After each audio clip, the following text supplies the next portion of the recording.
Hey, everybody. I'm Lloyd Auerbach, Professor Paranormal, and we're here for another session of Ask Professor Paranormal.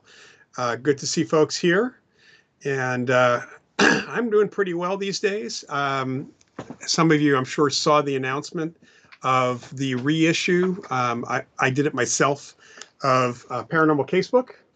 I'm kind of happy about the cover that I created for this, and it has some slight changes to it. I didn't add any more cases to it. That was one of the first questions people have asked me, have you added any more cases to it? And that's partly because as I was looking at the book, the manuscript itself, correcting it, formatting it, and the formatting was a pain. But getting that all done, I realized that I have a whole bunch of other cases. Wow, I'm getting a little echo here.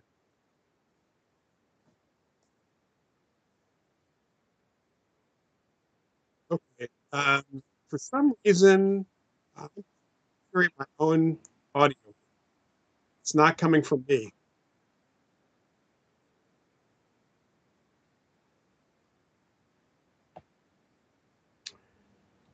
There we go. That's better. Okay, let's kind of try that again. No, I guess we're having a little technical issue here. All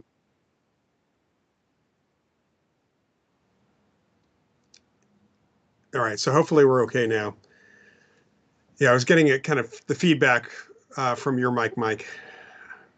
All right. Well, anyway, let's go back to where what I was talking about. So as I was looking through the manuscript for a paranormal casebook, I realized that I do have a lot of other cases that I can pull together for a second volume. So I'll be looking towards doing that before the end of the year. Adding a case here really didn't make a lot of sense because that would pull from a second volume that I want to actually put together. I did update a few things here and there in the book. There is a section up front and in the back, kind of Q&As with me. One is about the phenomena and what we do in research. The other is about my own background and what parapsychologists do. So I've updated those. I also updated a resources list, just kind of the contacts and some suggested readings for that as well. And there were a few places that I corrected some things that had slipped by me when the editors had gone through the book in the first pass for things.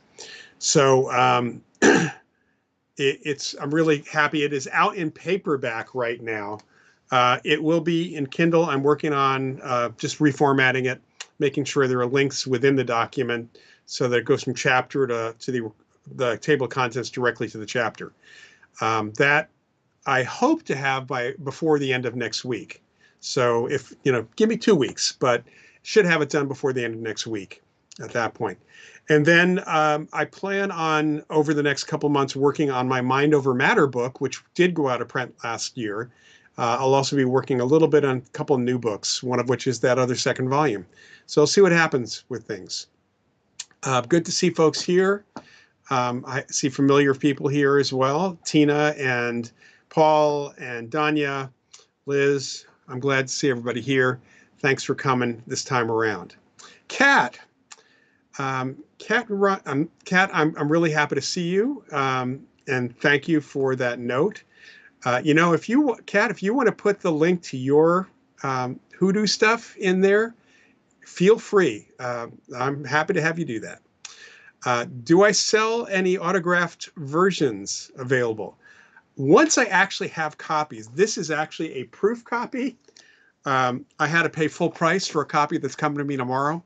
I ordered author copies that I'm getting a whole bunch of them apparently somewhere between the 31st and February 6th. So I will sell autographed copies. Just have to figure out, because the postage and things like that, that's going to be on top of the cost of the book. That's pretty much the way I've got to work it. So I will be offering that down the road for sure. Okay, so anybody have other questions besides the autograph copy question?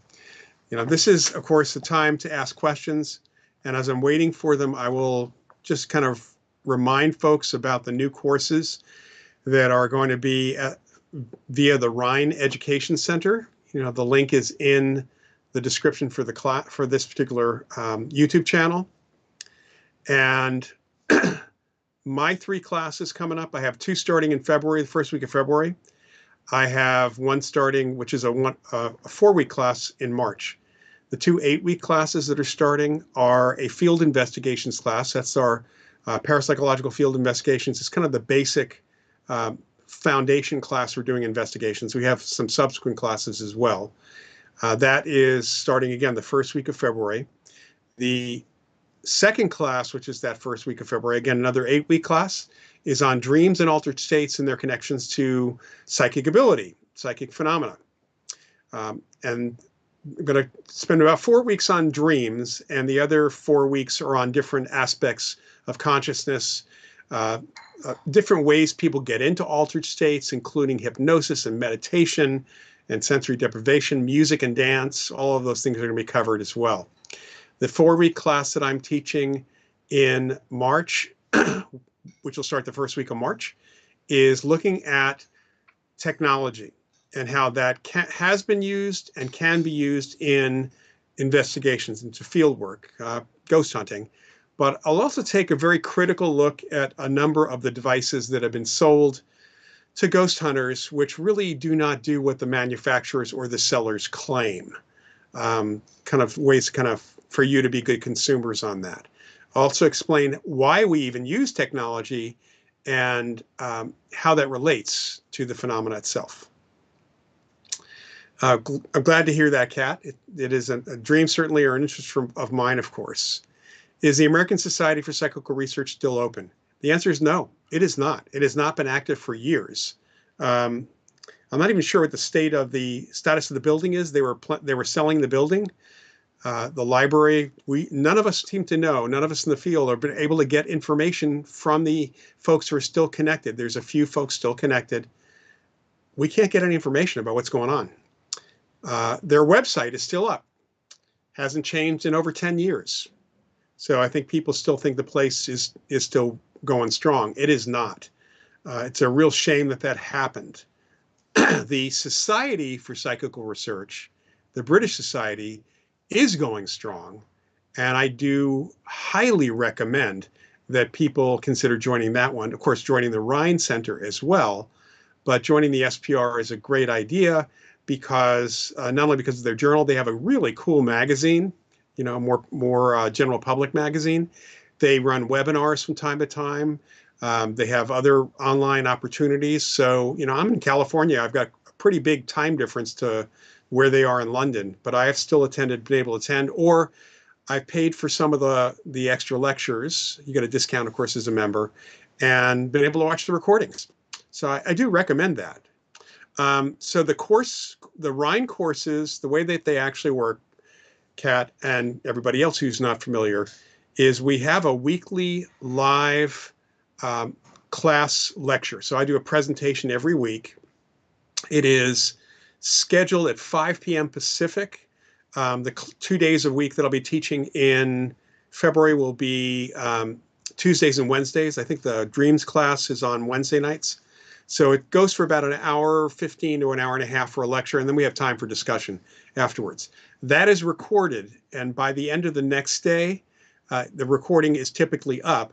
So in most of my situations, most of the classes I have, not everybody will attend live. We've had people in different time zones. I actually have people in kind of other countries where the time zone difference can be really great. So they will not necessarily attend live.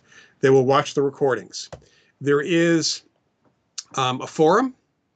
So this is all done over Zoom, by the way. So the lectures you would attend via Zoom. You can put things in the live chat if you want to, but we actually have everybody either turn their cameras on or at least be there with audio so that you can ask questions live in the discussion part at the end of the session, end of the lecture. There are discussion forums, and discussion forums, there's a variety of them. People can respond to the class topics. We have additional reading material. People take the classes either for a credit towards a certificate program, or for fun. So we have weekly discussion questions and even midterm and final quizzes for those taking it for a grade for credit. But for everybody else, I have probably at least 40% of the folks who take these classes, sometimes more, sometimes less, are taking them for fun, just for their own interest. You still get access to all the written materials. There's quite a bit of material that we include, and some video and some other things that are in the classroom as well. We have a lot of kind of interaction. The field investigation class has its separate certificate on its own. It's part of two different certificate programs that are much, much deeper. But there is something that happens at the end of the field investigation class for people who take it for credit, and that is I bring you into the network of the Office of Paranormal Investigations, meaning that it's possible that you will get case referrals down the road. As it happens, I have one of my students who is working on creating a new website for the Office of Paranormal Investigations network, where we will be gathering all the folks who have taken classes with me, or some of my colleagues and other folks I know who are skilled and knowledgeable in doing good investigations, and making them the center focus, that network, a center focus of the website, plus written material from myself and from other people as well. That should launch, I'm hoping, in the next couple of months. She's working on it now, but it may take a month or two to get it up and running. But folks who take a class and pass the class, that field investigation class, will be listed up there if they want to be. Yeah, the ASPR and the British Society, British SPR. The SPR got started about 2 to 3 years before the ASPR. The ASPR, I actually worked for the American Society for Psychical Research in New York. It was my first job in parapsychology back in the very early 1980s after graduate school. And, I, was active with them, occasionally doing guest lectures and such through the early 90s. There were some issues that happened within the field around the ASPR and the people there, and not even going to go into it, but let's just say that it's a real tragedy of what's happened there. And we in the field would love to know just what is going on with the material, the library, and had a phenomenal archive and library there that I took advantage of quite a bit when I was working there. Okay, Suzanne Geisman. From what I understand, she's a very good medium. I haven't had any contact with her directly. Just getting her emails. I'm on her email list. I've heard good things about her over the years, but I can't really give a lot of specifics because I don't have them other than what I've read that she's put out for the most part. Thanks for asking, Paul. I should also mention, folks, going back to the British SPR, they have the amazing Psi Encyclopedia that they've been producing. It is the one-stop shop, and it keeps expanding for deep information on all sorts of topics in the paranormal. Really connecting to the history of parapsychology, psychical research around the world. Talks about individuals in the field as well. I have an entry, although the entries on people are not as long as they could be, but there is an entry on me that I was very, very honored that they put an entry on me in there as well. All right, all good questions here. All right, and we have a little break here. I'll mention that there are a couple other classes that are being taught through the Rhine Education Center, not by me. One is on energy healing and psychokinesis. That's John Kruth, who is the executive director of the school and also the executive director of the Rhine Research Center. And he is currently, and has been for a few years, been doing energy healing research, or I should say research with energy healers. So it's going to be a really good course. I know he's taught this before. And same thing, take it for a grade, take it for credit, however you want to work it, it's going to work fine for that. And then the other class is taught by an individual who's got a great background in psi research and creativity, and it's about psi and art. It's about the connection between art and psychic ability. So take a look at the Rhine Education website. It's just Rhine, R-H-I-N-E, edu.org. And there's the classes are listed. Whoops, I missed the G on that. You could also just go to rhine.org and click on the education piece if you want to. Just there's a tab for education. That works good too. The encyclopedia is strictly online. It doesn't have, I'm trying to think if it has a bibliography. There are bibliographies for each of the articles you'll find, but the SPR site actually has its own bibliography. I think they have a pretty good book list on some other piece of the site. Here's the link to the SPR site. And if you just go there, there's a link in publication, I think in publications, to the Psi Encyclopedia, or I can actually get get you the link here. Let's see here. Copy that. here's the link to the A through Z page of the encyclopedia, where you can just go to the sciencyclopedia.spr.ac.uk, and it'll tell you the new articles. It's static in the sense that the articles themselves, unless they are revised, which they will be from time to time, will actually be added to. So they've been adding quite a bit.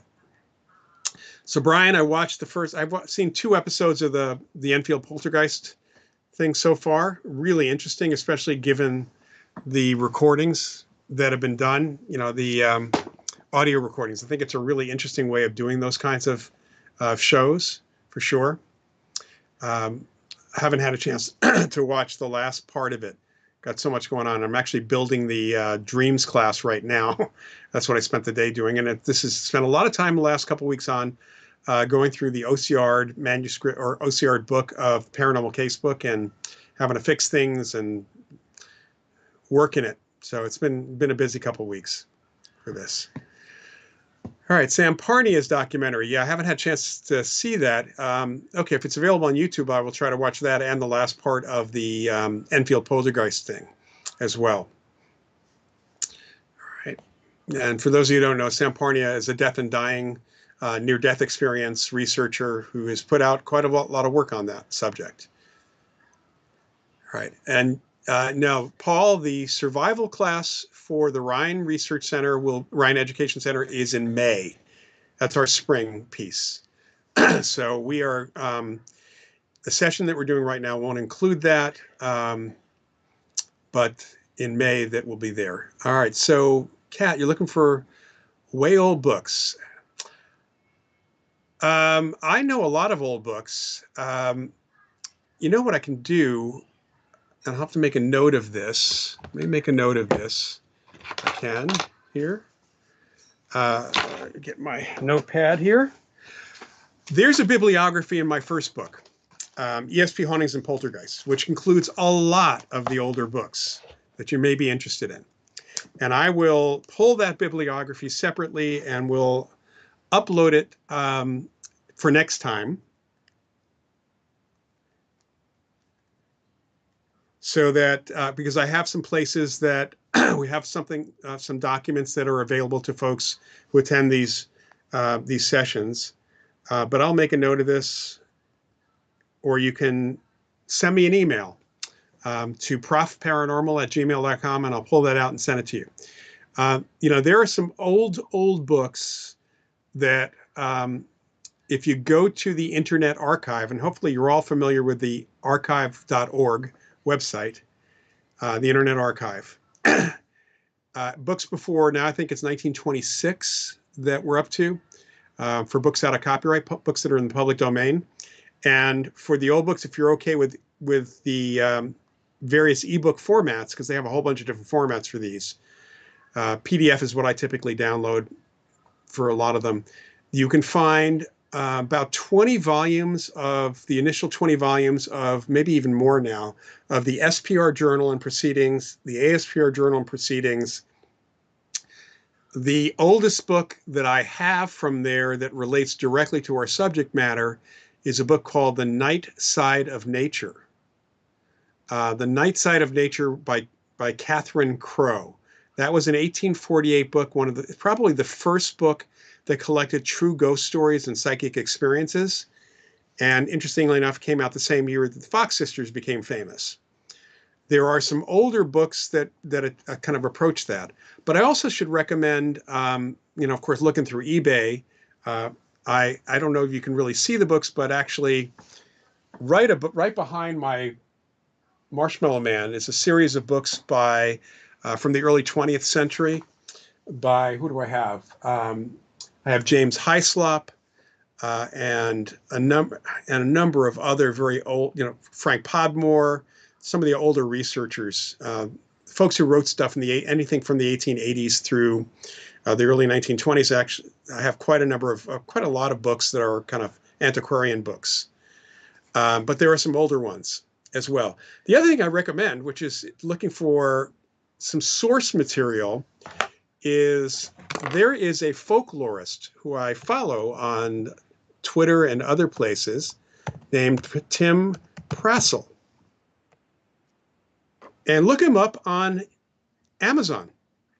He has written 3 great books. One of them deals with Victorian ghost hunters, and he's pulled accounts that were written in from the time period of activity by ghost hunters in the Victorian era. He has another book of pre-Victorian ghost hunter investigations, which is excellent. And he has one about ghosts in print, pretty much, looking at there's actually a book called Ghosts and Prints, but not by him. But he's got a book that has collected newspaper accounts of ghost experiences and similar things. So those are great books for finding source material. But the Internet Archive, archive.org, is my primary source for books if I'm not getting them in physical form. And the best way to search is typically with the word psychical. PSY, psychic with an AL at the end, because most of that was called psychical research. You can search, of course, on the word apparitions. There's an old haunted houses book. You can also look for some of the names, but I will have that bibliography available as well. See what I can do about that. But like I said, I believe the SPR actually has a bibliography on their website. The individual articles do. I'm just wondering if I can find this really quick for the SPR site. Let's see. I'm pretty sure it might be in their Our Libraries piece. Oh, that's not there. I'm pretty sure if you explore the SPR website you don't have to be a member for certain things. You should be able to get to their list. Remember there being a bibliographer, a way to do research on their site for older publications. There's a research catalog that actually catalogs all the material from the SPR itself, and they have a number of other sites, kind of web pages that will help out with that. Okay, let's see. Anything else right off the bat here? I'll mention for those of you into fiction as well, the Tim Prassel has written his own fiction about a ghost hunter, and also kind of a ghost detective type thing, an occult detective. He's also written a book about the term used to be occult detective. That goes back to the 19th century for fiction. Those are people who might do ghost hunting as a detective game. William Hope Hodgson wrote stories about a guy named Carnacki, excuse me. Think of Kolchak the Night Stalker. That's the kind of fiction we're talking about. There were a number of stories written about a character who did those kinds of occult investigations, written by Seabury Quinn. Poe wrote some. A lot of folks wrote them actually into the early 20th century as well. So kind of fun stuff, and Prassel's written some great stuff about them. So think of it as, these days it's called urban fantasy, I think. Oh yeah, that's a good source. The International Association for Preservation of Spiritualist Periodicals. There are also some others out there, and the Internet Archive has a number of older psychic-related magazines and occult-related magazines as well. All right. Yeah, Kolchak, one of my favorite TV shows from my past. And I have not too long ago watched The Night Strangler, one of the 2 TV movies that was done before the series. The Night Stalker is one of the best ones. Kolchak the Night. So it's actually called The Night Stalker. So it's a good vampire movie. Actually one of the best that's out there. Okay.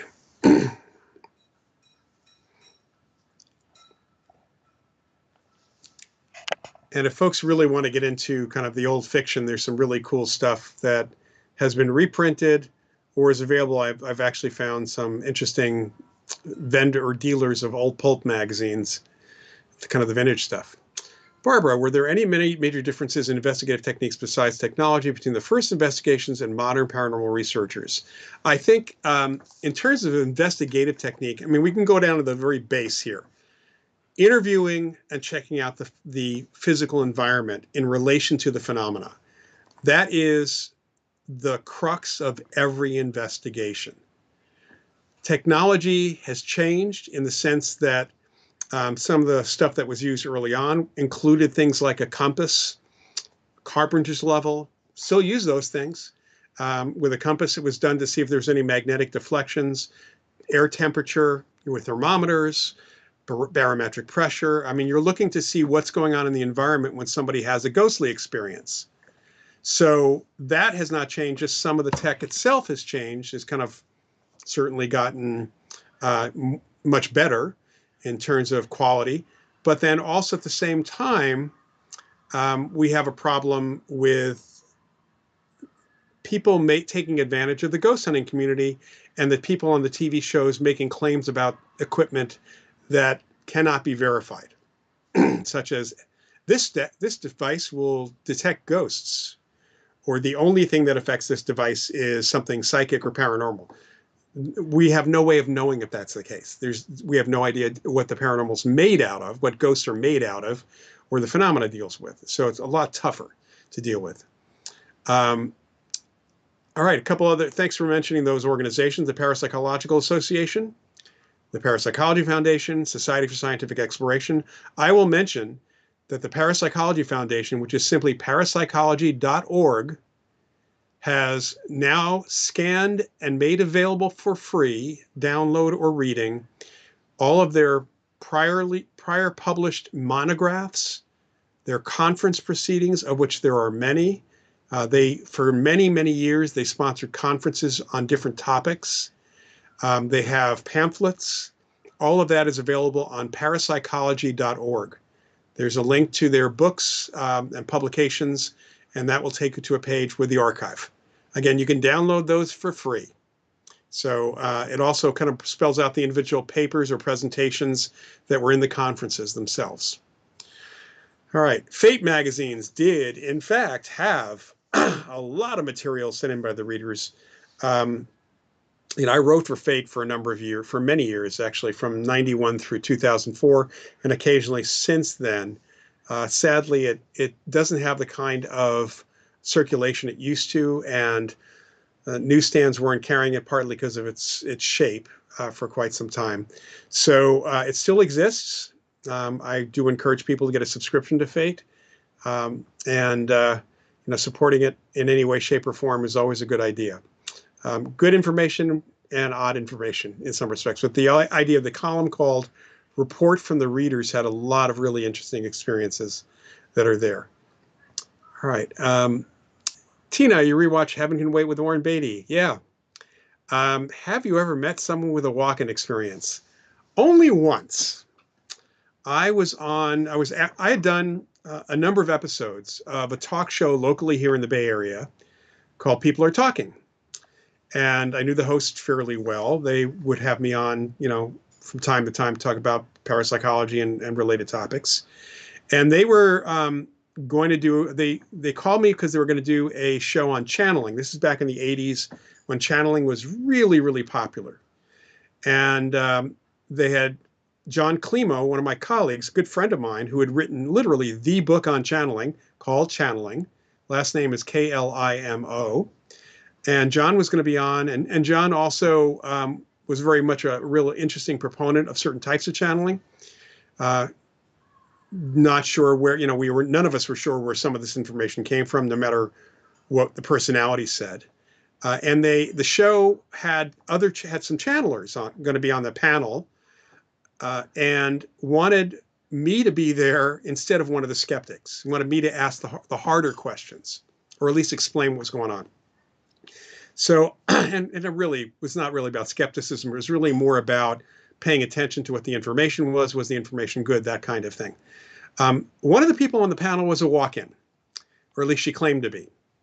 And she talked about how horrible her life was, or the person's life whose body she now inhabits was awful.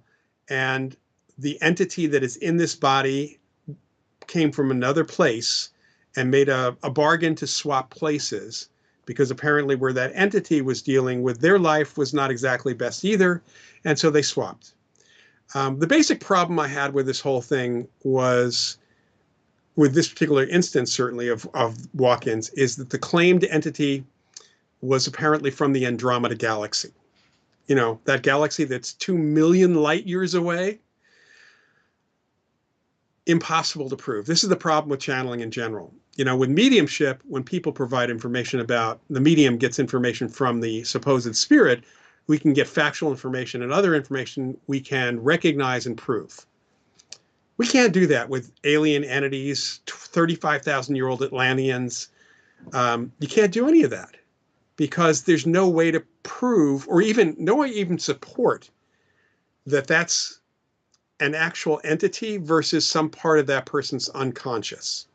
One of the channelers who channeled a couple of alien entities, and also a 17th century or 18th century Irish woman, Kathy Reardon, ended up working with me and John. And it turned out she had a kind of a spontaneous opening to channeling at a workshop. And she was from the computer industry. But here she's got this other stuff coming through. And in the process of learning more and more and understanding how channeling works, Kathy realized that she had opened to being psychic, but her unconscious was creating these personalities to tell the story. And eventually she integrated this. She stopped channeling these entities because she herself was recognizing that she was getting the information, and she could also be a medium as well. So that's one way we kind of look at channeling as well. There's also the Windbridge Institute. Yeah, Windbridge Research Center, as it's called now, just windbridge.org. And also the Forever Family Foundation, which I'm president of as well. You're welcome for mentioning the unverified technology. It's, in some respects, it's more than suspect. To me, it's a scam. You know, there's a guy who sold, well, it's actually several people sold these little balls that light up when they move. And someone I teach a class with, a skeptical class, we're kind of on both sides of the coin. But a guy named Kenny Biddle does a great job of taking apart the equipment and really digging into where this ghost hunting equipment comes from.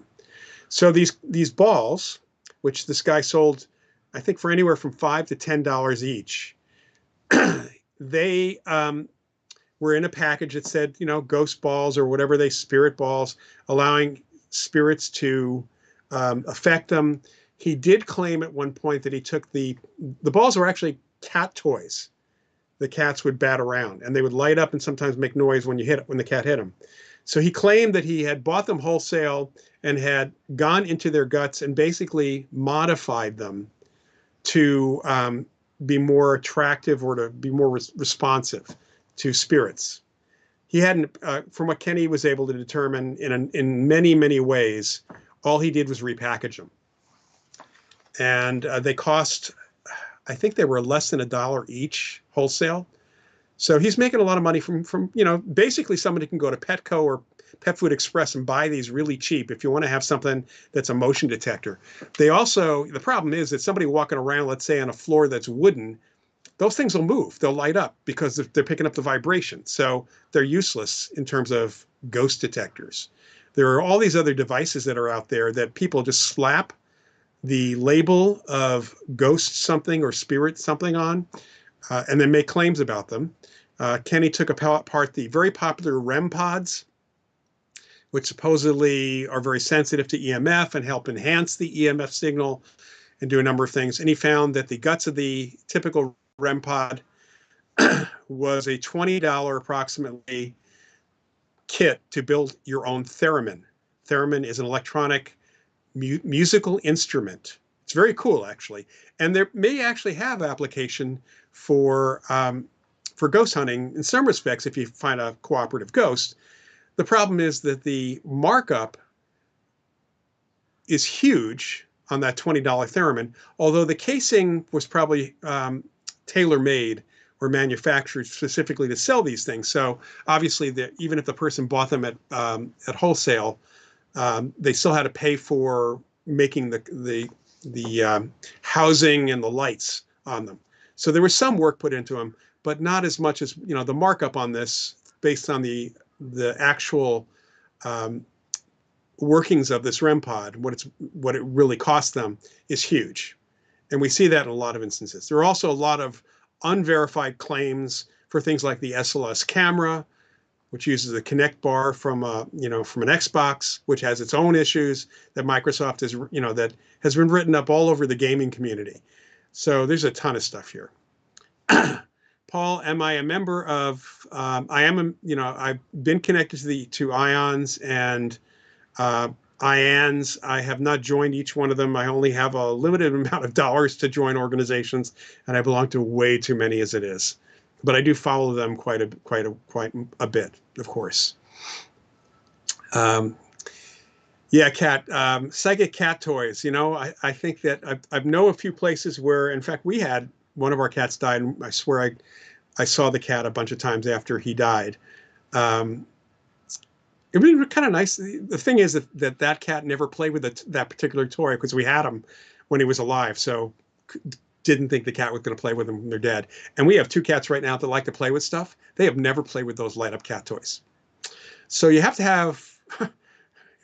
There's a problem there. Anyway.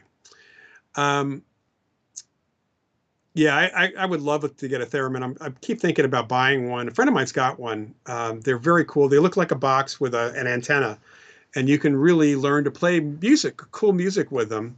I think one of the ones I've seen is about $100. There's between 100 and 200. So I probably will pick one up at one point to play with. Safina, have you ever investigated in Europe? I've not had the opportunity to investigate in Europe. I have actually only been to that part of the world once, and that was due to some bad changes in travel plans on the part of the Japanese TV show that had brought me over. I was only there for 2.5 days in the UK. But in that 2.5 days, I got to spend time at Uri Geller's house, and we shot an interview with Geller and Mrs. Gibo, a Japanese psychic, and did a remote viewing experiment, but didn't get a chance to investigate any places there. I did investigate a haunted prison at the top end of Australia, however. So I did do that as well. Okay, let's see. Indy Night Stalker. Oh, Tony. Glad to see you here, Tony. I hope you do join the class in March. All right. That's the technology class that we're going to look into stuff. So there is a place for technology investigations, but it has to be an appropriate place, and one needs to understand the technology. I have a real problem sometimes with what I see on TV, and even when I see what's going on with some local ghost hunters putting stuff up on YouTube, such as using an EMF meter like a K2 meter and getting very excited when it lights up and saying there's a ghost here. First of all, you need to determine whether or not what the reading is, the supposed anomaly or reading, whether that's coming from other source. And K2 meters, which I know are all over the place, somebody actually gave me one a few years ago, they're overly sensitive. If anyone has a cell phone that is on, it'll pick up the cell phone signal. It'll pick up the EMF from the cell phone. If there are appliances in the room that are turned on or are actually even plugged in, it'll pick stuff up from them. If you don't look for what's actually normally causing things, you're not really going to be able to determine what's actually happening. One of the things that really bugged the heck out of me with some of the TV stuff is that there is an older tri-field meter, which I don't believe they sell anymore. Let's see if I've got it here.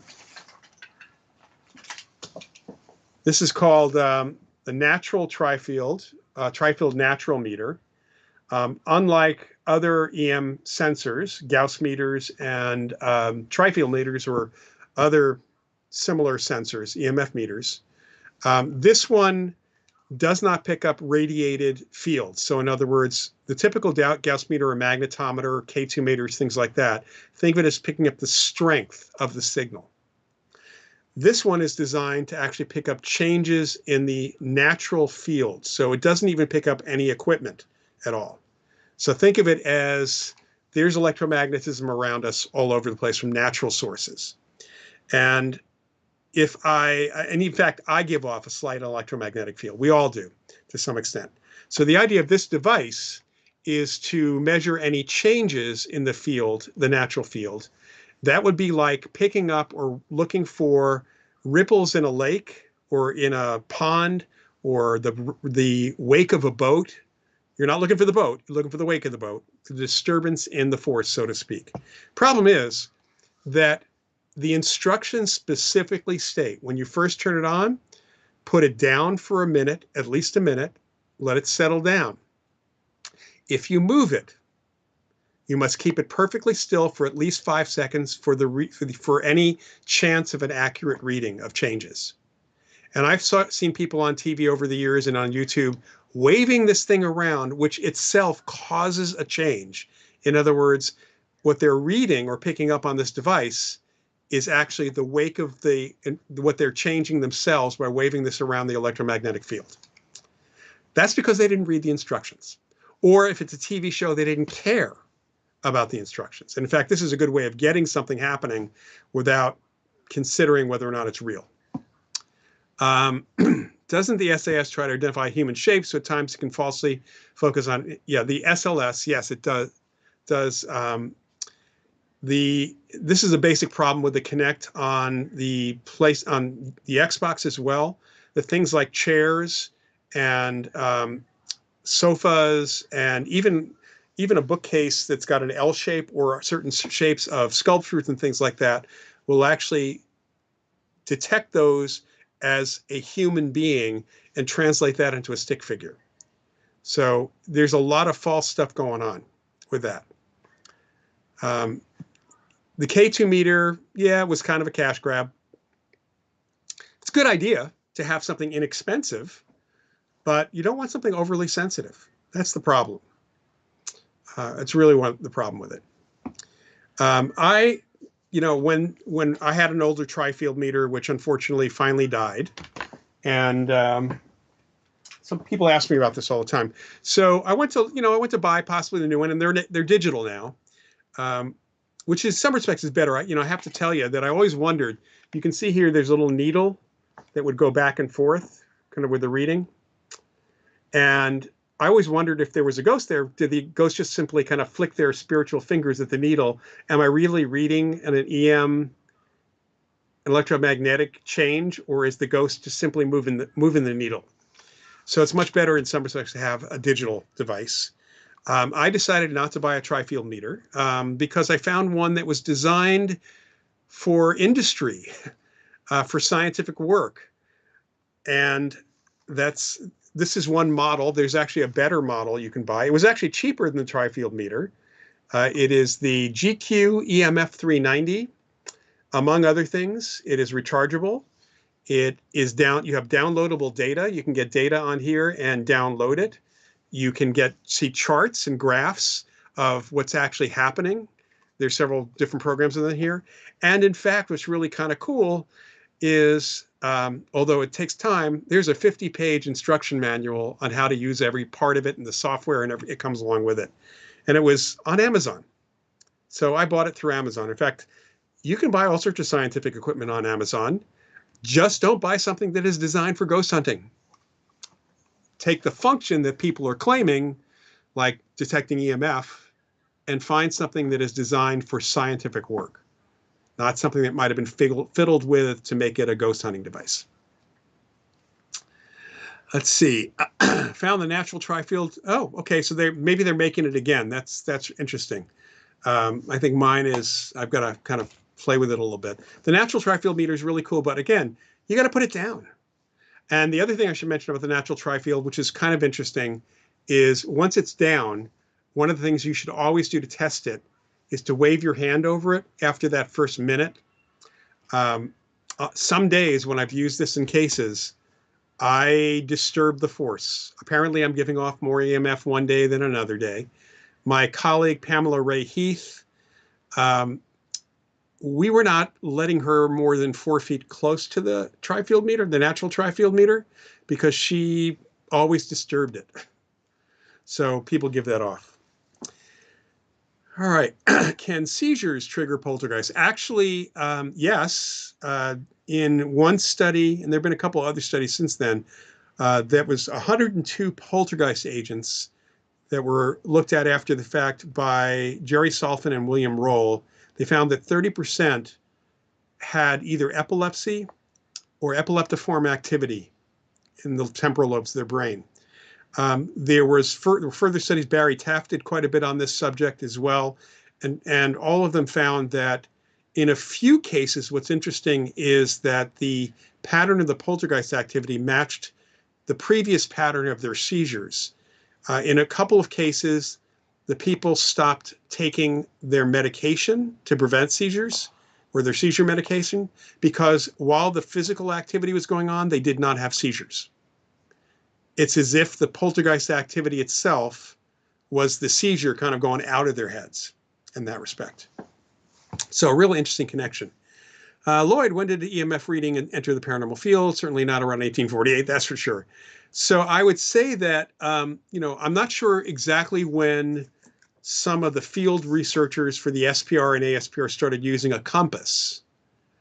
But it was pretty early on. I know Harry Price used things like that. And of course, what a compass does is reacts to the Earth's magnetic field. And it is an electromagnetic field in that sense, more of a geomagnetic field. So that's been used quite a bit. I think that probably the 1950s was when some researchers started trying to look at the at EMF and electromagnetic fields. And I know Tony Cornell for the SPR in the 1960s, he and a couple of other researchers put together a device. It was in a suitcase, which had a chart recorder, EMF sensor, temperature sensor, barometric pressure. It had a whole bunch of things so they could look at the changes in the chart recorder, all those things together. So the thing is that the reason for doing that was not to see if you could detect a ghost. It was to see what is going on in the environment that correlates to an apparition or a haunting or a poltergeist case. In other words, does an apparition affect the environment? Does a presence of a recording in the world, residual haunting, does that affect the environment? Does poltergeist activity affect the environment? And we have to look at all sorts of environmental changes in that way. And does that connect back to the human experience? Because you can get all the crazy EMF you want in a place. You need a person to tell you there's a ghost there. It's back to human beings being built to detect and define ghostly activity, hauntings, all that stuff. Poltergeist activity, you can see things moving, but the other stuff, it's human witness or human experience that's necessary. It's there. Paul used to, interesting.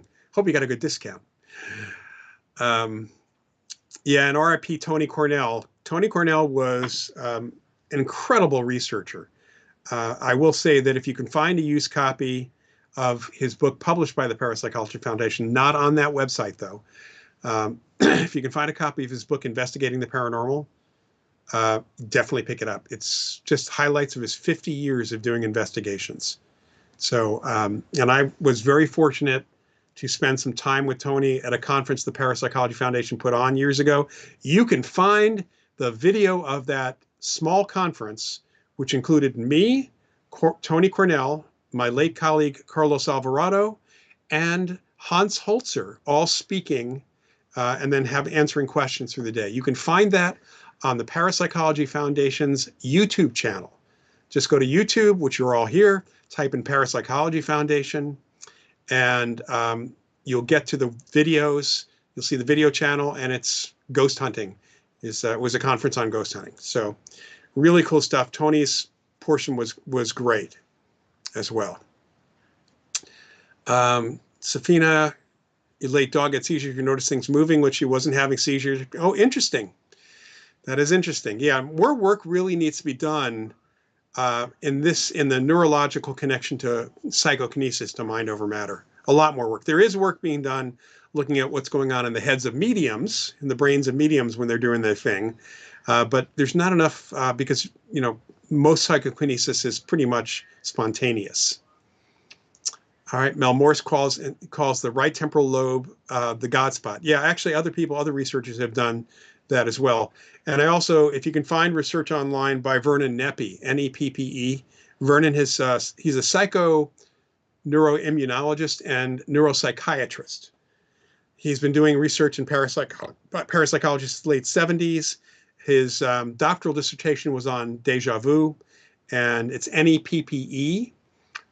He is a brilliant man, and he's looked heavily at the temporal lobe connections as well. Yeah, the Parapsychology Foundation has some great presentations from all sorts of lecturers.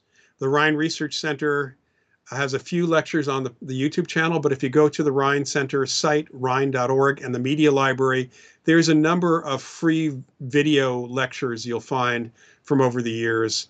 Joining the Rhine gets you access to quite a lot more, many dozens for that. Yeah, Vernon's stuff is really good. I've known Vernon Neppe since 1980, early 82, I think it is, because he lived in my area in New York when I was back there. So, and he is the expert on deja vu. And I should probably throw in here that in his doctoral dissertation, which he did publish in South Africa, I have a copy of it. He went through and identified, after talking, kind of exploring all sorts of experiences of deja vu, that sensation you've experienced something before, something's familiar. He found 44 potential explanations for deja vu, some psychic, many not, some kind of tricks of memory and other things. When he presented at the Parapsychological Association in 2009, he had updated that to 48 potential explanations, and I think he may have increased that since then. That's the interesting thing, is that we always have to remember that human experience, we have interpretations. There are many things that can affect us the exact same way and create similar experiences. So what's important to know is, given a person's individual experience at that moment, what is the explanation? And that's one of the things we do in investigations. It can sound like a ghost, like an apparition, but it might not be. It could be something else altogether. So we have to really look into this as well. Yeah, I knew you were going to do that, Graveyard Grog. So I didn't bow to the joke this time myself, but I often do. So anyway, we have to look at any human experience can have, for perceptual reasons, for other reasons, can have different understandings. People misidentify things. We miscategorize things. There's misperception. There is optical illusion. There's auditory illusion that can happen naturally as well. There's ways that structures can make you feel certain things that are cause you to conclude that something completely different than what's actually going on. And part of the process of doing investigations is really about, when we go into cases, we ask people to tell us everything that they've experienced, that they are connecting to whatever's going on.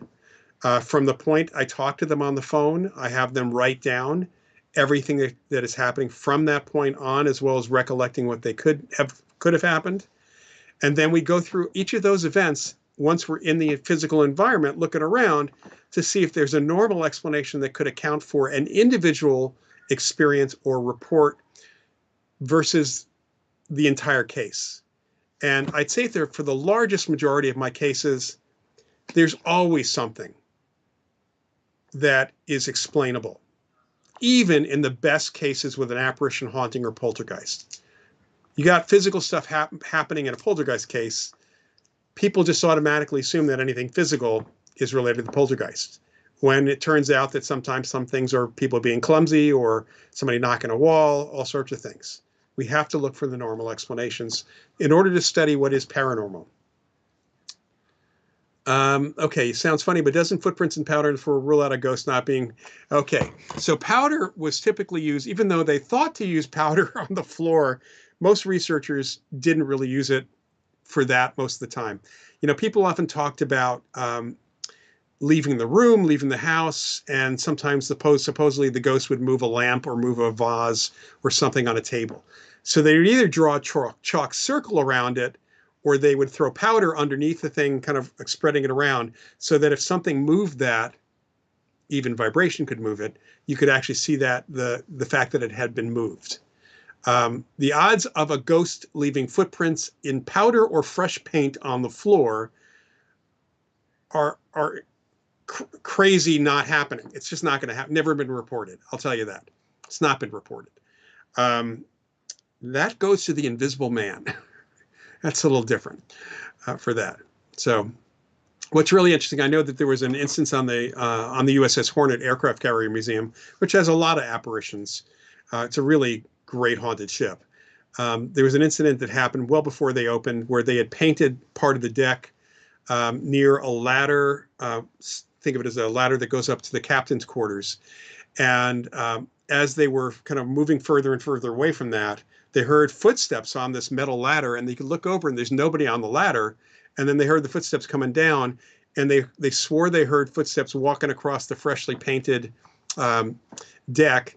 But they were all shocked in many respects not to see any footprints in the paint. So, because ghosts don't have a physical presence, it's a psychic presence, you might say.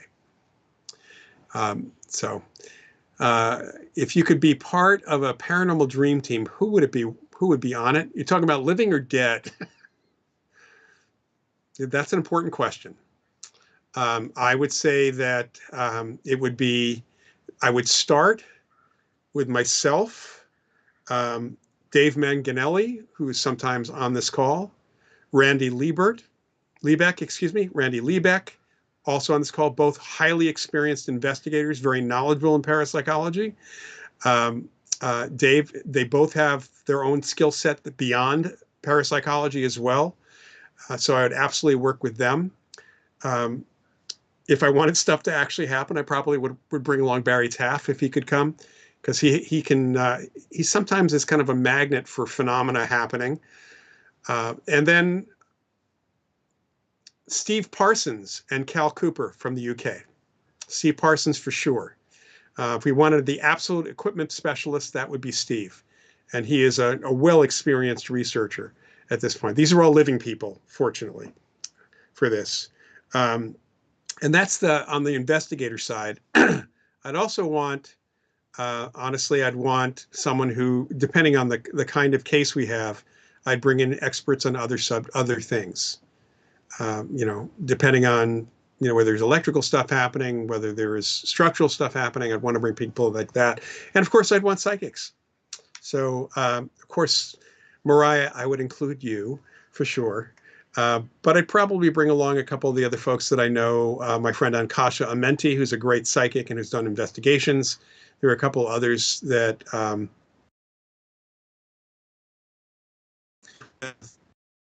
Sturgis is another person I bring on the team in New York. He's got someone he's worked with.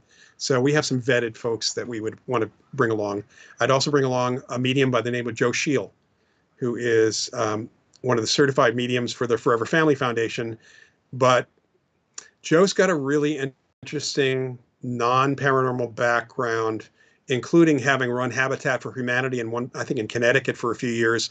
He was the manager of restaurants and bars and things he knows a lot of stuff that's not paranormal. So that's important. All right, we're at the time. I know that we're kind of over time. That was a question that kind of set me off here. It's times like that you would need Julia Child to help. You see the way she would blast that powder across the counter. Sure, flour works too. All right, thanks everybody for coming this week. So you must have. So if you saw powder on the floor in a modern ghost investigation, it was probably someone who didn't know what they were doing. It was just, but at least was aware that people in the past tried to do that. Kind of interesting. It also is a way to finding out if somebody's trying to trick you. Put it that way. Okay. Scooby-Doo needs to be on one particular ghost hunting show I know of.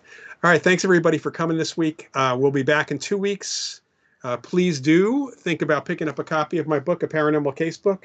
Watch for the Kindle book in a week to 2 weeks for sure, but it'll be out soon. And I'm going to be exploring an audio book as well for this. Thank you, everybody. Have a great time for the next couple of weeks.